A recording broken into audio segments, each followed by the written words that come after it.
You know, I always wanted to know what it felt like. For whatever reason, they always dance when they come out, the UFC fighters. Yeah. Let me just say, the man who needs no introduction, the president of the UFC. Welcome. Thank you. Dana White. Thank you.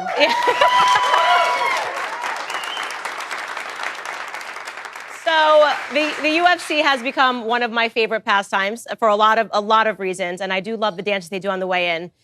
You guys have just exploded over the last few years. What do you think it is? Like, what is going on that it's just been like UFC? Yeah, well, first of all, we're the most exciting live sporting event there is. If you've ever been to one live, it's great on TV, fun to watch on TV, but it's even better live. And we've been aggressive in taking this thing everywhere. You know, when you think about what boxing did over the last 30 or 40 years, they do Atlantic City, Madison Square Garden every once in a while, and a lot of Vegas. We took this thing everywhere. It's every major city in the country, into other parts of the world, and you know, really focused on the live event and getting television deals. And I think that the fact that I have pushed so hard to go through COVID really helped us a lot too. Right, and you're so right. There is something that is so unique, and I can only describe it to people who have not been to a UFC fight, but I went to my first fight last year, didn't know what to expect, and I am telling you, when I was sitting on the side of the octagon, like, there is just, I can't even explain the energy that courses through your body. Like, eventually I'm going to have to pay you to get rid of the tape of the things that came out of my mouth when I was like, I heard you were going crazy. Get him! You know, destroy him! Like, you know, and I was just going, this is not who I am. Afterwards, I was like, I don't know what got into me. But there is something about it that it's almost primal. These fighters, they're amazing athletes. I don't think people understand. They're like machines. Yeah, no, they're super talented. They're incredible athletes. A lot of their stories are really cool. Most of these guys went to college and graduated. You know, they're not stereotypical fighters, what you would think an Ultimate Fighter is. They're the exact opposite. And we saw that early in the athletes and in the sport, and it's part of what we sell. Right, exactly. And actually, speaking of incredible stories, you actually have an amazing story, and people don't often hear it. But you weren't a person that had tons of opportunities in your life, and you've turned this into quite the industry. Can you just talk a little bit about your personal background? Yeah, you know, I grew up, my family's from Boston. My mom was a single mother. We moved to Vegas in 79 or 78 or 79 in that ballpark because my mom was a nurse and they were paying nurses more than anywhere else in the country. So that's why we moved to Vegas. And, you know, I went to school there for a couple of years, then went and lived with my grandparents in Maine and ended up back in Boston. And when I was 18 years old, I was a bellman at the Boston Harbor Hotel. And one day I was standing in the lobby and I was like, what the hell am I doing here? You know, it was good money, you know, great hotel, great place to work, great place to stay. They had all the things that you think you want in life. You know, I made tips, you made good money every day. They had a 401k, health insurance, all those things. But I just said, this isn't me. This isn't what I want. And I literally walked out the door and quit. And What was that moment? Was there a specific thing that happened, or just in your head, you just said, I'm done with this? Yeah, I always wanted to be, I loved fighting and I always wanted to be in the fight business. And I'll never forget it as long as I was standing in the lobby one day. You know how that is. You work at a hotel, you got to stand up against the lobby like this, wait for people. Can I help you with your bags? You know, I'm like, I literally said, what the hell am I doing here? Why am I doing this? I talk about that so often. It's almost a mentality switch when you can just kind of say to yourself, I don't want this for my life anymore. Right. And you did this. 100%. And I tell people all the time, you know, people say, what's the worst thing that can happen? The worst thing that can happen is not trying. Not trying is the worst thing that can happen. If everything failed and none of it worked out, you go back to work. I mean, you can go get a job like that any day of the week.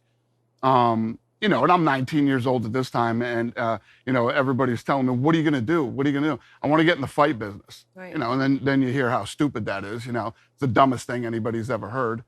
But it was what I wanted to do. It was what I knew that no matter what happened, when I got out of bed every day, I was going to be happy doing going to work and doing what I love to do.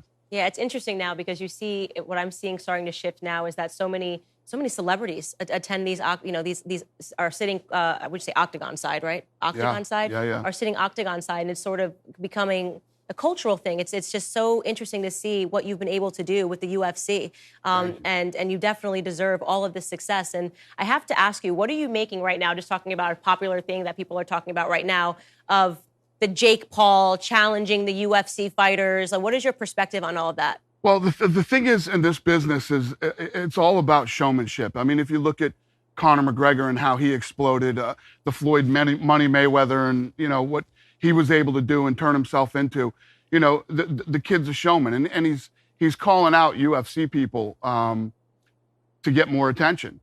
The kid's making money, and can he fight? I doubt it. Yeah. I mean, if you look at what he's done, this isn't going to last long. Yeah. But he's going to make some money. Yeah.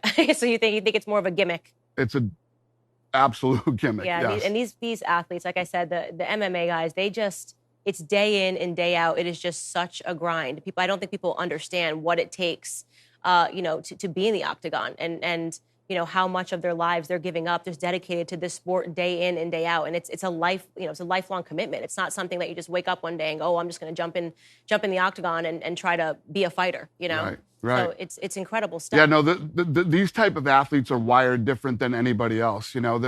They're so different in that these are people that will never sit in bumper-to-bumper traffic to go to work, will never sit in a cubicle and listen to somebody telling them when they can go to lunch, what time they got to be back. It's just, they're not built that way. And, I've heard throughout my career, sometimes I'll hear people say, well, I feel bad for them that they have to fight for a living. I said, well, that's funny. They feel bad for you. You have to get up and go to work every day and have some 22-year-old kid tell you what to do and what not to do. And, so they're different human beings. That's why they're fighters. I think the UFC in general is different. And I wanted to actually point to this moment because it was actually one of my favorite sports moments last year. And you probably barely even remembered it because it probably didn't even hit your register, but it meant, I think, so much to people that are watching. And I think that it's a big contributing factor to the success of the UFC. So I remember the fight, it was Tyrone Woodley and versus Colby Covington, who's a friend of mine. And I remember watching the two of them just looking so opposite. One of them, you got Tyrone Woodley, he comes in, he's like, Black Lives Matter, Black Lives Matter, Black Lives Matter. And then you've got Colby, he comes in and he's like, MAGA, MAGA, MAGA, right. Donald Trump supporter. And it's like they're talking trash to each other, like they always talk trash to each other. And I remember in an interview afterwards, there was a journalist that was like trying to bait you sort of into just making a comment or, picking one side or the other maybe. And you completely didn't take the bait. And I actually want to throw up the quote that you said. You said, these guys all have their own causes, things, their own beliefs. We don't muzzle anybody here. We let everybody speak their minds. I'm not going to play these games with you guys. I mean, can I just give like an amen to that? I can't tell you how refreshing it is because I think, especially for Americans right now, it feels like there's just nothing that we can enjoy. Like we can't just say, now it's just a fight and these are the individuals that are fighting. It feels like there always has to be, a corporate strategy or corporate, and we just don't really want to hear it. And so it was just, it's been a breath of fresh air of the UFC. Well, thank you. I appreciate that. And I agree with you. It's like we live in this world right now where nobody's allowed to have their own opinion. Am I going to let Tyrone come in and talk about Black Lives Matter? Am I going to let him talk about MAGA? And everybody has a cause. These are all grown men and women that fight for us. Right. They all have their own beliefs, their own politics or whatever it is. They can say whatever they want to say, right. To a point. I mean, there's sometimes some things cross the line. But at the end of the day, too, this is the fight business. Guess what? We say really mean things to each other. That's how this works. You know what I mean? And it seems to be an adrenaline for them. So I can't say something mean to you, but I'm going to punch you in the face tomorrow, and I'm going to try to knock you unconscious, right? But it seems like, God forbid you say something mean to the other guy. I know, and it's exciting, because everyone obviously knows it's not that they're saying, it's almost like they're hyping themselves up and they're getting excited, and it just, thank you. I think for everybody watching this, thank you for keeping the UFC apolitical and allowing people to just be individuals. Well, I also believe that when you watch sports, right, you're tuning in to get away from all the crap that's going on in your life, whether it's, personal, professional, political, whatever's going on in the world. That's your time where you tune in. Never once did we talk about COVID.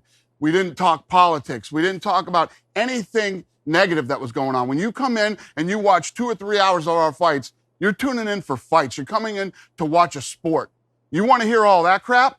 Watch any other channel. Any other channel, walk anywhere. It's true. Exactly. It's true. And that is so true as well. And, you know, COVID-19, of course, we understand this is going on, but it is so true that there needs to be something that Americans, people all over the world can turn to that allows them to turn off the noise and the bad news. Right. And we have to, I think, do a better job. I think corporations need to do a better job of remembering that the individual opinions of people, fine, they can all have their individual opinions, but can we have some fun? Can we have some good things that are untouched and not marred by what feels like just a political takeover at all times of every day? So kudos to you guys. You have some fights that are coming up. Thanks. Yeah. Let's hear it. So this Saturday, I'm leaving here and flying to Jacksonville. We're going to be the first back with a full arena. We sold out in Jacksonville. Thank you. If you're watching this, guys, and you have not yet been paying attention to the UFC, I am telling you, there's just something about it. I didn't know what I was doing was at the fight, but I was like, I need to be back. I want to be back every single time. Like, this is a sport for us, America. We can just partake in something, turn our brains off, and just enjoy, being on the sidelines. You know, we sold out in Jacksonville, we sold out in Houston, and we sold out in Vegas. 3 back-to-back fights. 50,000 tickets. All 3 combined sold in less than 5 minutes. And I think what that means is people are done. People are done. People are done, man. They're ready to get back. You know, I'm going to pack this place, with people, and we're going to put on fights on Saturday. You know, there's going to be that buzz, that energy, that camaraderie that people feel again about being around 15,000 people and just want to enjoying hang out. something together.